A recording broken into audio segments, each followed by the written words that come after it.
Bueno, jóvenes, ¿qué tal? Buenos días. Eh, el día de hoy, pues vamos a continuar con nuestra clase de Historia Universal y siempre darles pues las indicaciones, ¿no? Que les damos siempre, ¿no? La participación en la clase es importante, la entrega de las clases también, de la tarea en la plataforma, ¿verdad? Saben que tienen pues hasta el día sábado para entregar todos los trabajos, ¿verdad? Las tareas de historia siempre se entregan hasta los sábados. Ahí está en la plataforma, ahí está bien claro. ¿Y qué más? Felicito a los chicos que están participando ahora en la reunión de Zoom, ¿verdad? Esa es una nota muy importante también. Y bueno, cualquier consulta que tengan, siempre recuerden que pueden consultarme a mí, ¿verdad? Yo no les voy a ignorar o no voy a hacer caso. Entonces, vamos a continuar con nuestras clases de historia universal. Y para esto vamos a conversar o vamos a comenzar hablando, ¿no? De lo que es la actualidad del mundo, ¿verdad? Más allá de lo que es la pandemia global, ¿verdad? Más allá de eso, ¿sí?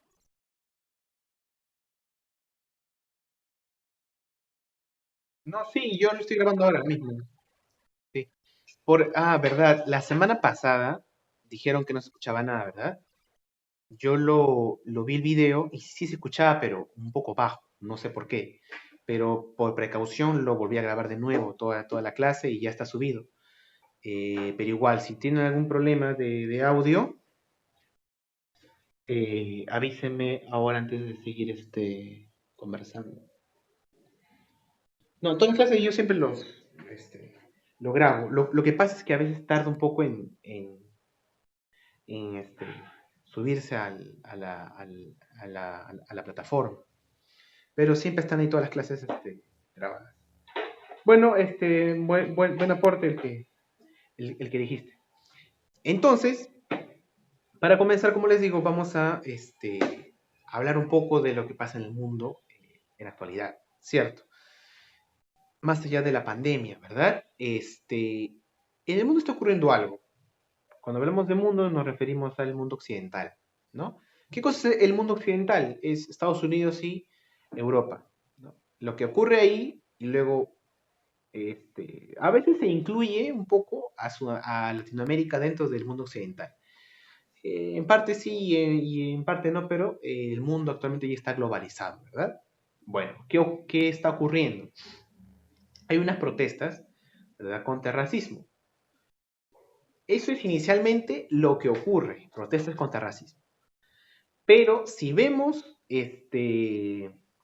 las clases, las clases no anteriores, si vemos lo que ocurrió el año pasado acá en Latinoamérica, ¿qué ocurrió? También ocurrieron marchas, ¿verdad? En contra del Estado, en contra de las políticas de la economía del Estado, ¿verdad? ¿Y qué ocurrió en 2018 acá en el Perú? Pues muchas protestas también, ¿verdad? En contra de los cuellos blancos, ¿verdad? De este grupo que estaba en el Poder Judicial, también contra Keiko y contra, pues, en general el caso Odebrecht, ¿verdad? Te pregunto yo, tú te recordarás, si es que tú eres un chico que se informa y ve noticias de buena fuente y no se deja guiar por memes de internet, ¿verdad? Habrás escuchado tú que el año pasado dijeron de que todas las personas que protestaron en Chile protestaron porque subieron, ¿cómo era? Subieron el pasaje del tren, ¿verdad? Del metro. ¿Y qué dicen ahora también acá en Estados Unidos? Que todas las protestas son porque mataron a este joven, ¿verdad? George Floyd. Y yo vi un video de la BBC o de CNN, me parece, no recuerdo bien, creo que era de CNN, donde una politóloga opinaba y decía, creer, el título del video era así, ¿no? Creer que que las protestas de Estados Unidos es por la muerte de George Floyd solamente, es como creer que la Revolución Francesa se dio porque aumentó el precio del pan o escaseaba el pan.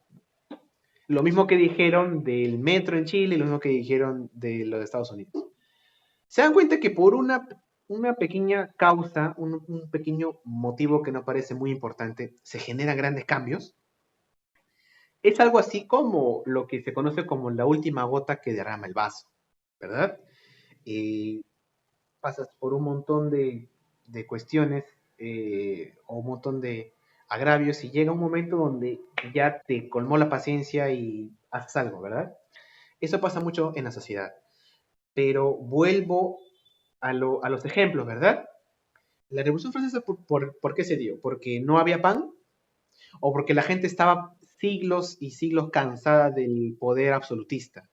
¿O estaba siglos cansado de la pobreza? Ese, en general, la Revolución Francesa se da por eso, y tú lo sabes, ¿verdad? No se da por el precio del pan, ¿verdad? Ni por la escasez de pan. Fue uno de los detonantes para la Revolución Francesa. Igual en lo de Chile, en lo de Ecuador y en lo de Perú también. Se ha visto pues estancado por la pandemia, pero pareciera de que el mundo se acerca a una nueva era en la cual está pues buscando grandes cambios, ¿no? Porque la sociedad actualmente ha llegado pues a un límite en donde la economía ya no es sostenible. El capitalismo como lo conocemos no es sustentable, no es sostenible, ¿verdad? ¿Por qué? Porque genera mucha pobreza, genera mucha desigualdad y genera también contaminación, que es lo más importante.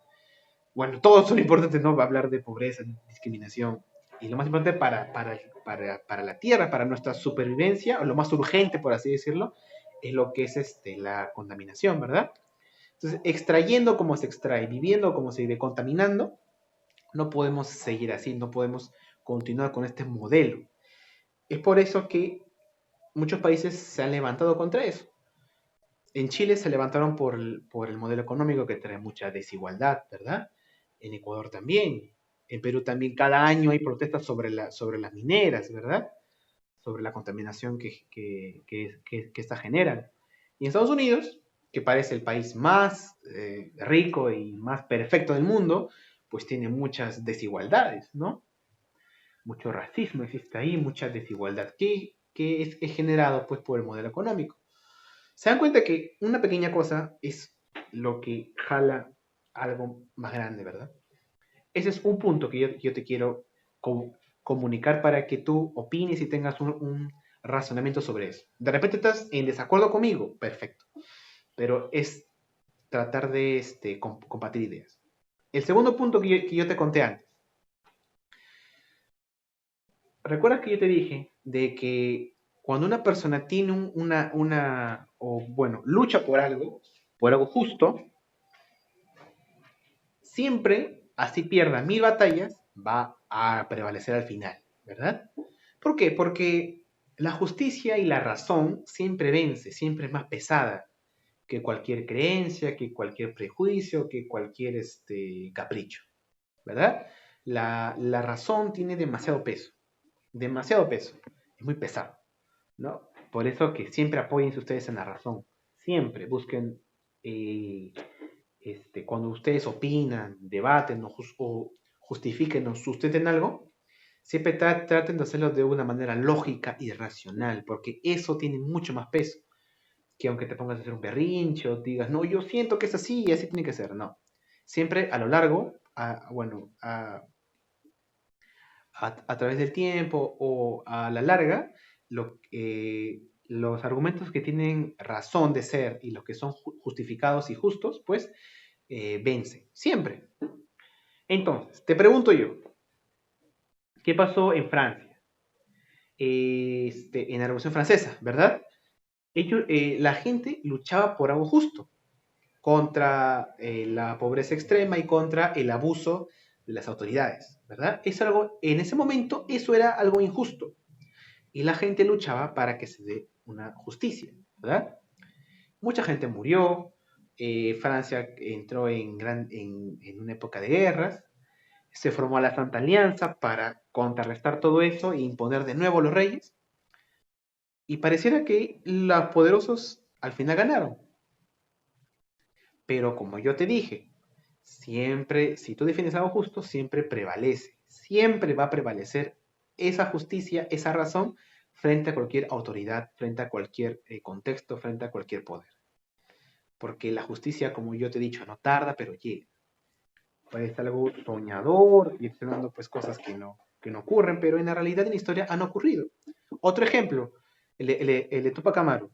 Tupac Amaru no triunfó, a él lo mataron, ¿no? Lo humillaron, pero su ideal, su pensamiento se mantuvo por mucho tiempo y eso logró que con el tiempo pues ayude a forjar lo que es la independencia y estar contra el abuso pues de los campesinos, ¿verdad? Y eso hoy día se da como algo por sentado por gracias a la lucha de Tupac Amaru. Te das cuenta que él perdió, él murió y lo mataron, pero su ideal quedó en el tiempo. Y esa es una victoria. Igual en Estados Unidos actualmente, te lo pongo así, Martin Luther King fue un luchador que estaba, pues, era afroamericano, ¿verdad? Que en los años 60 del siglo pasado luchó para que en Estados Unidos, ¿no? Se den derechos civiles a los afroamericanos. Y luchó toda su vida para eso, hacía conferencias, hacía pues marchas, ¿verdad? Para que Estados Unidos reconozca los derechos de los afroamericanos, que supuestamente en teoría las tenían, pero no se les reconocía, ¿verdad? Hasta que finalmente a él lo mataron, ¿verdad? Unos fanáticos. Pero, como te digo, él murió y él arriesgó su vida y todo, pero su ideal quedó en el tiempo. Y en el día de hoy se vuelve a usar su imagen y su enseñanza para luchar contra el racismo. Y como yo te he dicho, yo entiendo de que la lucha de Martin Luther King es justa. Y la lucha que están haciendo las personas hoy en Estados Unidos, los afroamericanos, es justa. Entonces, yo intuyo por la historia, y tú también debes ya juntar hilos, ¿verdad? Que también eso prevalecerá y triunfará. No ahora de repente se mantendrá el autoritarismo, pero tarde o temprano esa victoria llegará. ¿Por qué? Porque es justa. La tormenta no dura, como dicen, 100 años, ¿verdad? Siempre se llega a un momento de luz. ¿Y qué pasó en Francia? ¿No? Retomamos el caso de Francia. Llegó Napoleón, hizo guerra con toda Europa, ¿verdad? Hasta que llegó Rusia, sintió frío, se regresó, fue vencido en Bélgica y lo exiliaron. Se formó la Santa Alianza, ¿no? Estos, como se ven en las películas, ¿no? Estos reyes malévolos, ¿verdad? Que se ríen, ¿no? Muy, muy, eh, maquiavélicamente, ¿no? Dijeron, vamos a formar una alianza para terminar con todas las revoluciones y impongamos nuestro poder. Y ya en la clase anterior nos quedamos en eso, en que ellos ganaron. El autoritarismo ganó, el absolutismo ganó, la democracia perdió, ¿verdad? La justicia perdió. Pero, como yo te vuelvo a decir, la justicia tarda pero llega, la justicia nunca pierde. ¿Qué pasó? En Europa, después de la Santa Alianza, ¿no? Estos que habían formado para instaurar de nuevo, restaurar a las monarquías, ¿verdad? En ese contexto, se forman dos ideas. ¡Ay! Se está escapando. Quiere huir de mí. Ya. En esta época, ¿no? Se forman dos pensamientos. Ya. Se forman dos pensamientos políticos, ¿no? Se forman el liberalismo y el conservadurismo en Europa. Las poblaciones más cultas, ¿verdad? Los intelectuales, forman dos tendencias de pensamiento en Europa. El liberalismo y el conservadurismo. ¿Qué cosa es esto de acá? Te explico. El liberalismo es una un pensamiento político, ¿verdad? Una ideología política en la cual te dice de que la democracia debe estar por encima, la democracia y la ley debe estar por encima de la autoridad, ¿verdad? La autoridad no puede mermar ni meterse con tu libertad. Tú tienes que tener libertad en todo, ¿no? De propiedad, de voto, libertad de trabajar en lo que tú desees. y la autoridad no se debe meter en tus libertades más esenciales. Está muy influenciado en lo que es pues las ideas de la Ilustración, de la Revolución Francesa, ¿verdad?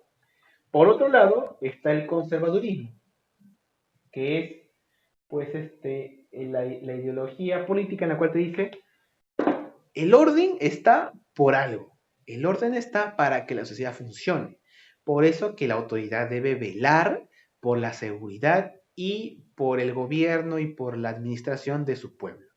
Entonces ellos defienden las monarquías, ellos defienden la democracia o la democracia representativa, ¿verdad? Lo que todos conocemos, ¿verdad? El Parlamento, el Senado. Ellos querían que las leyes emanen del pueblo.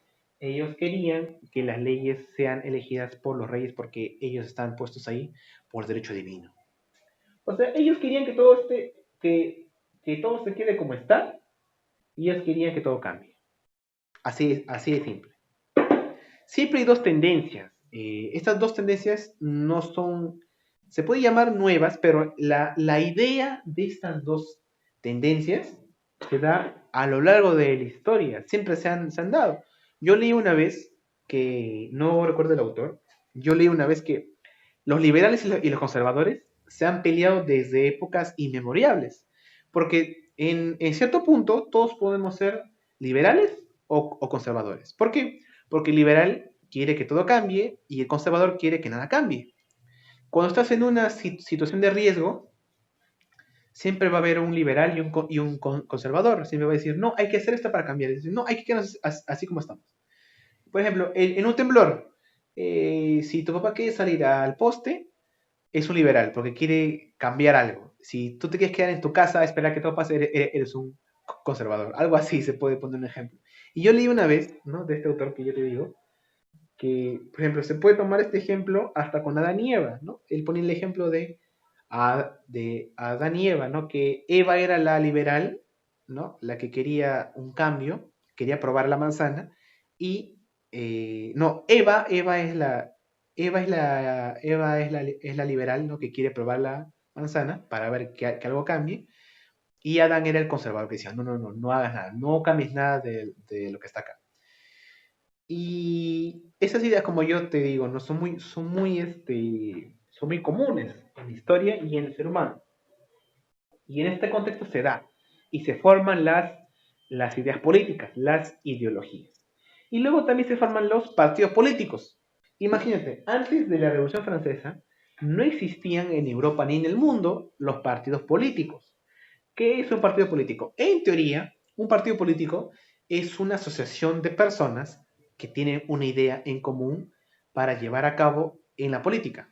Por ejemplo, si tú eres un liberal, con otras personas que piensan como tú, formas un partido político para cuando tengas el poder, lleves a cabo tus ideas liberales. Igual, si tú eres un conservador, te juntas con gente conservadora y haces un partido político para que cuando llegues al poder lleves a cabo esas ideas conservadoras. ¿De acuerdo?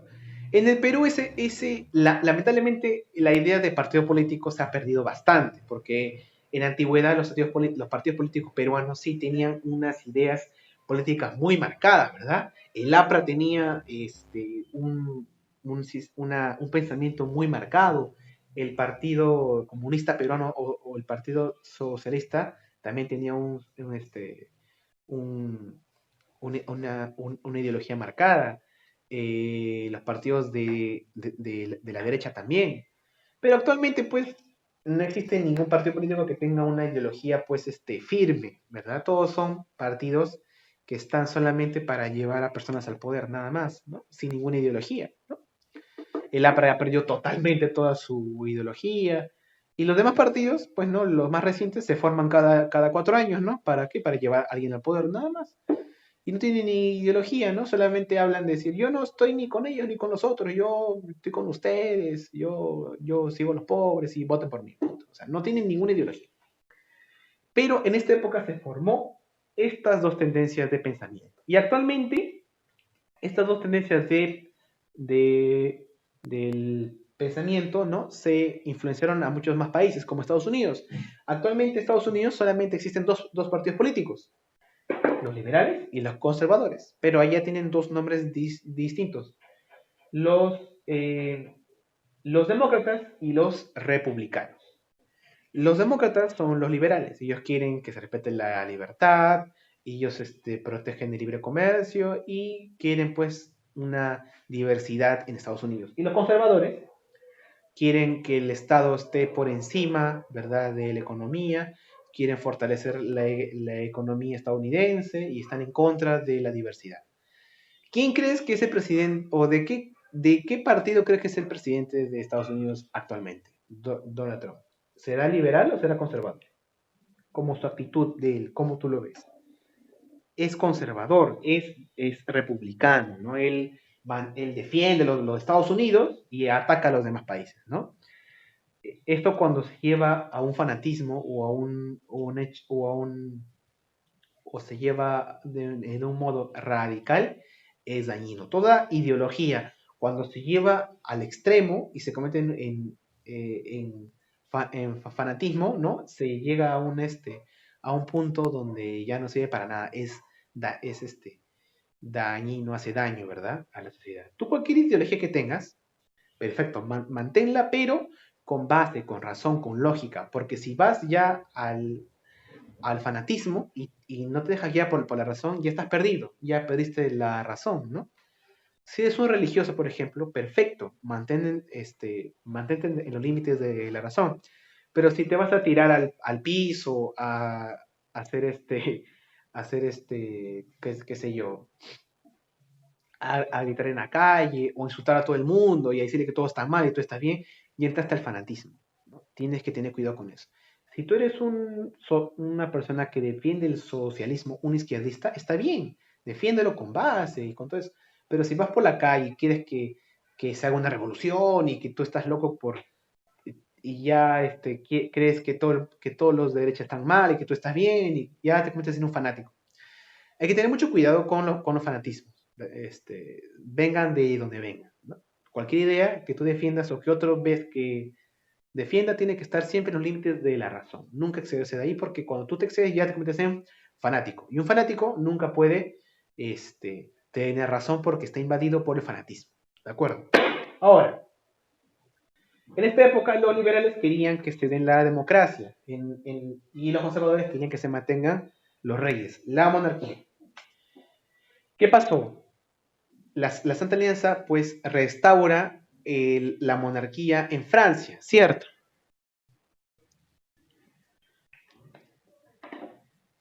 Y pone al rey Luis XVIII, ¿verdad? No, claro, Luis XVIII. Y luego al rey Carlos X. Se mantienen los reyes en Europa, en Francia. Pero en el año 30, 1830, el ministro Jules Polignac da una serie de medidas que están en contra de la burguesía, de los que habían forjado esta revolución francesa. Dice prohibida la libertad de prensa, prohibida el derecho a voto. Es ahí cuando se da una gran revolución. La gente, el pueblo, comandado por la burguesía, hacen una revolución en contra de la monarquía y desconocen a la Santa Alianza y deponen a nuevos, al poder del Congreso, de la Asamblea, ¿no? Lo que buscan los burgueses es poner a una asamblea para que gobierne y no un poder absoluto, ¿de acuerdo? Y lo logran. Luego, en el año 1848, en Francia, también, ¿qué pasa? El Estado o la monarquía francesa cancela un banquete el 22 de febrero. Y por cancelar el banquete fue como la gota que derramó el vaso, así como yo te conté en los ejemplos, ¿no?, de antes. Esa cancelación del banquete que se le iba a dar a la gente hizo que se generaran manifestaciones y comenzó la revolución del año 48. Imagínate, por una cancelación de un banquete. Y en ese contexto, pues, los burgueses, ¿verdad?, que eran liberales, vencieron.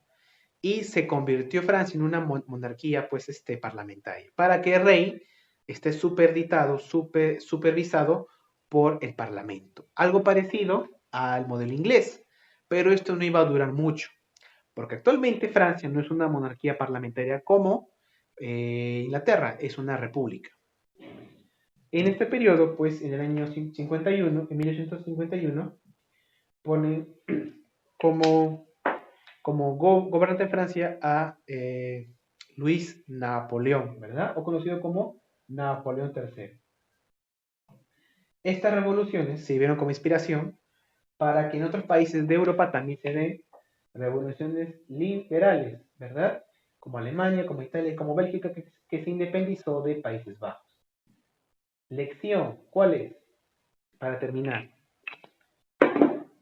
la Santa Alianza ganó, y los conservadores ganaron, pero eso no era justo. Por eso es que la población se levantó contra contra la Santa Alianza y con el tiempo se instauraron nuevas democracias. Esa es la lección. Ningún gobernante es más poderoso que todo el pueblo junto. Nunca. Y mucho menos ante la justicia. Bueno, si tienen preguntas, jóvenes, ¿alguien tiene una pregunta? Me la puedes llegar ahora antes de que se corte la transmisión. ¿Alguna pregunta? ¿Todo les quedó clarito? Clarito. Todo claro. Sí, dígame. Sí, dime.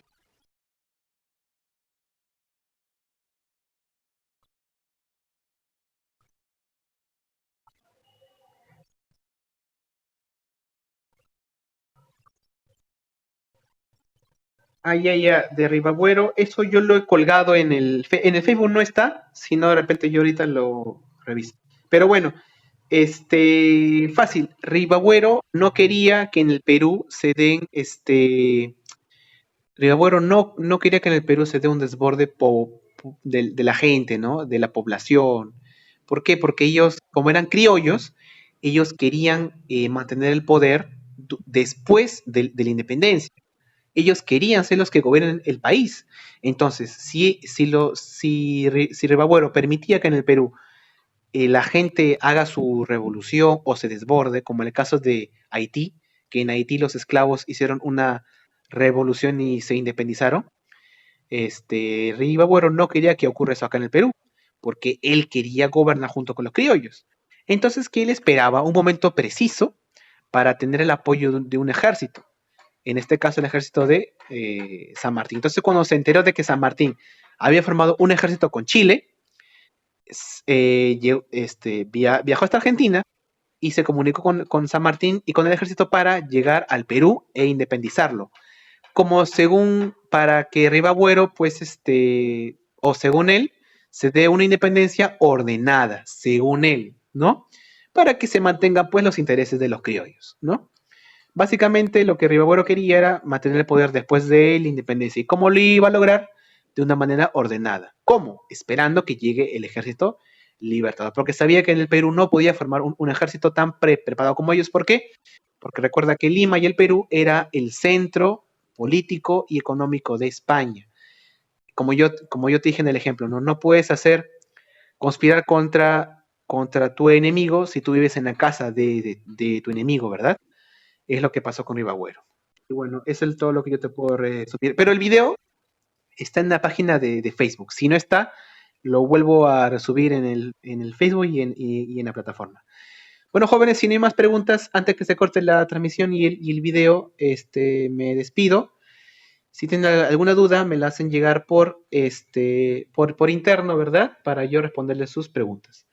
Bueno, jóvenes, espero que les haya servido de algo la clase. Nos vemos el día lunes para Historia del Perú. Cuídense bastante, jóvenes.